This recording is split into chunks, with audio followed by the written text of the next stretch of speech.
Hi, I'm Frank Tybush. I'm a filmmaker and I'm interested in history. Work brought me to Fells Point, a historic district in Baltimore, Maryland. It's one of the oldest communities in the country, and all around you see history being preserved and history dying. That got me thinking, how do people save history at risk? Hi, and welcome to the next episode of History at Risk. Last episode, I was in Bladensburg trying to find out more about Joshua Barney and the War of 1812. When I was there, I heard about an organization that's making a monument to honor Joshua Barney and the Battle of Bladensburg. That got me thinking about art's role in historic preservation. And I want to know more, so I'm going to head back there and talk with the artist and the head of the organization to find out about their monument and what they're doing to preserve history. Let's go.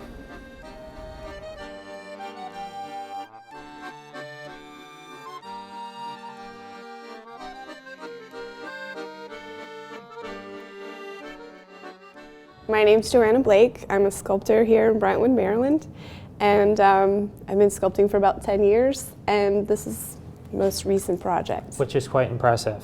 Thank you. Could you tell us a little bit about the project?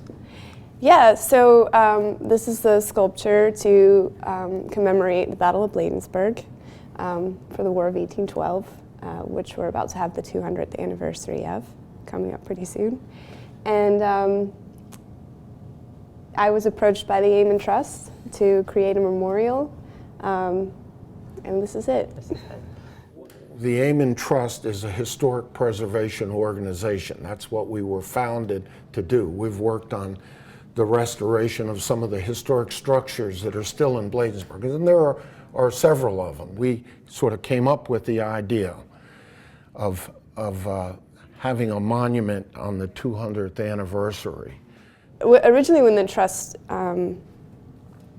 approached me about the project, it was that, the Battle of Bladensburg is a huge event in American history, and there's really nothing in this area that commemorates that acknowledges that something important happened here. Which is funny because, it's Bladensburg, you would think. Right. So, and in Bladensburg, we have the Peace Cross, which is a memorial to World War I.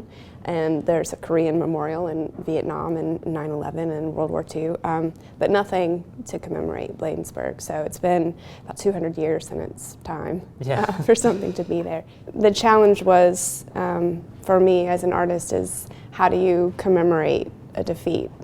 And I went with John Giannetti of the Aman Trust to Baltimore, and we looked at some of the 1812 stuff there, some of which were started in 1814, as early as 1814 or 1815.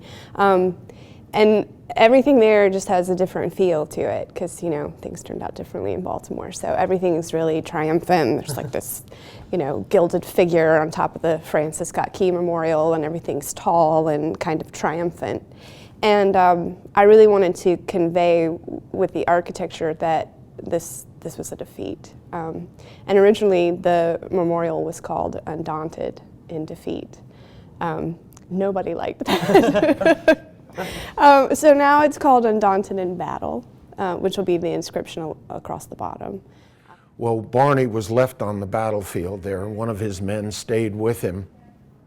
But the British came up, and very quickly they call the commander of the British forces, Major General Robert Ross, and Admiral Cockburn. He was the Navy part of it, but it was Ross that really conducted the battle and forced the bridge and won the battle. And so when he walked up and he said, "Man, you guys really put up a fight, it was amazing."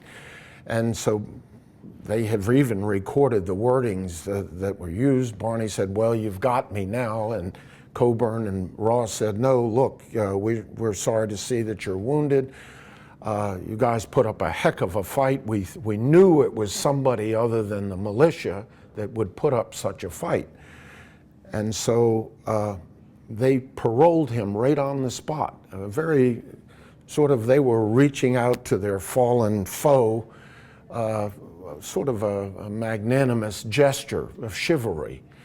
And they took him into Bladensburg. But one of the things, there were 70 British soldiers that were on the battlefield that couldn't leave. They were so wounded so poorly. So they told Barney, they said, look, we'll put you in charge of these guys, make sure that they get proper care. So Barney was sort of looking after the British wounded.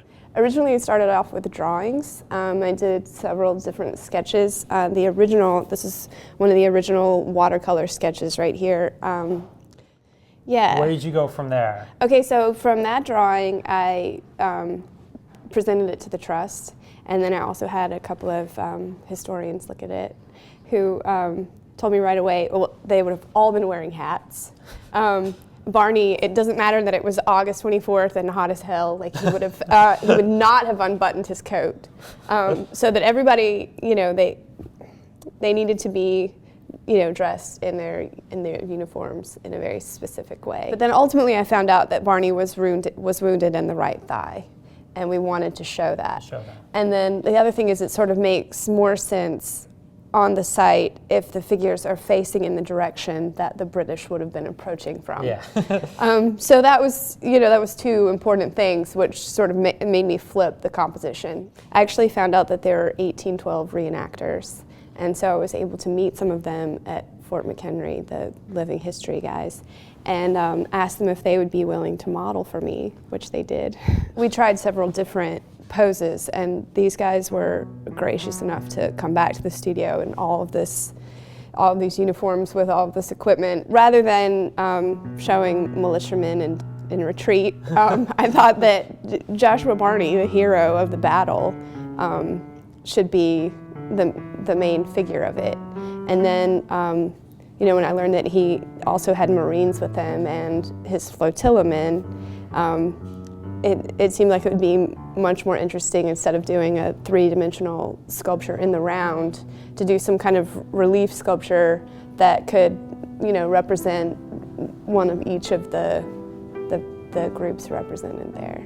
It's kind of almost humbling to think of commemorating a defeat. I'd heard about the battle and about how it had led to the eventual victory at Baltimore because of the failings. Right. You could almost say because of the failings of this battle, it led to the victory at Baltimore, and it's humbling and to remember something like this and how even in defeat we could rise up.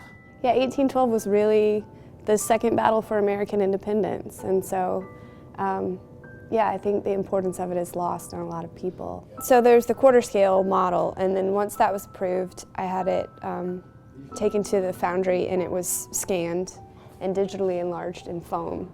Just the figures.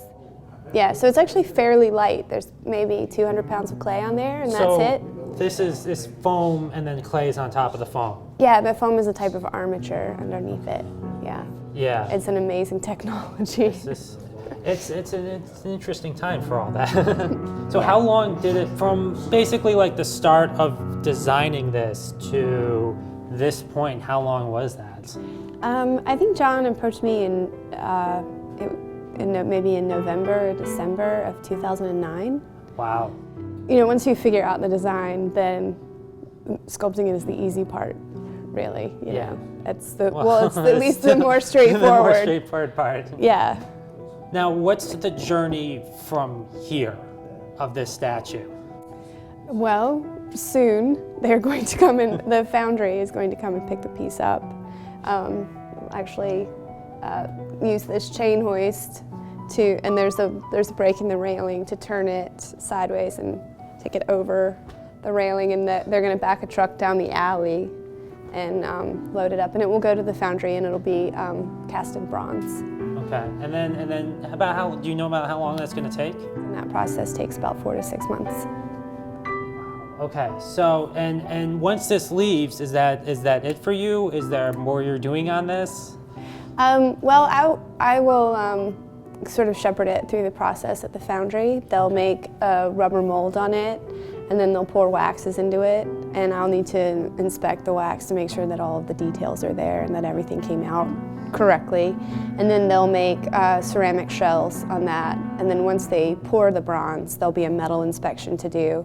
And it's cast in pieces, so it will be reassembled, and the joints will be welded, and then they'll chase the welds so that you can't see them, sandblast it, and then put a patina on it. And there'll be a patina inspection. Bronze is like 95% copper. Right. And so when it's left out in the elements, it gets that kind of old penny look to it, which they can accelerate with chemicals. Okay. So we want it to look like it's always been there. You know, these guys marched out to Bladensburg to put their life on the line. The soldiers, sailors, and Marines. And this monument is to try to at least remember these guys. And we retreated from the battlefield, but not everybody retreated. And those guys that fought and died and were wounded, I think they should be remembered. And I think that's what this is all about. So in a way, like you were talking about earlier about history, this sort of will bring people's idea that you know, you have to stand and fight sometimes. Yeah. And so that's what we're talking about here. All around us, there are monuments, whether it's a statue of Lincoln in DC or a statue of Mothman in Point Pleasant, Virginia. They're all around us, and they're so commonplace we tend to drive by them, walk by them without giving them a second thought. But there's one thing this episode taught me, is that not only do they commemorate history, but they're a piece of history themselves. There's a story behind these statues. So think about that the next time you're walking by one. Well, next episode, I'm going to stay in Fells Point, and I think I'm going to try to take a look at the local wildlife here. See you then.